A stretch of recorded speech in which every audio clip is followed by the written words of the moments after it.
kamua baba.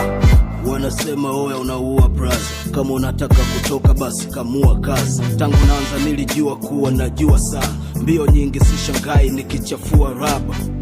Kuna msela yeye amekuwa dada, ni huruma zaidi ya mwanafunzi alikula ada. Hakuona nikiandika wamenijua sasa, niko hapa alafu mbona hii imekuwa ghafla. Alafu vile sijisifi, unaweza zani nikichana labda waga sijisiki. Sidati na hizo TV, mimi niko na CV, dokumenti imebeba majibi. Nimeamua kufanya fasiwe maisha, nipo katikati ya jamii na maarifa. Elewa kitu ambacho mimi namaanisha, acha sifa tungekuwa mani ungemwagika. Mtaani tukizipata tunatanua, walisema pesa maua ila sio maua sama. Nilianza kukaza na kukamua tangu TMK waliposema oya kamua baba. Mtaani tukizipata tunatanua, walisema pesa maua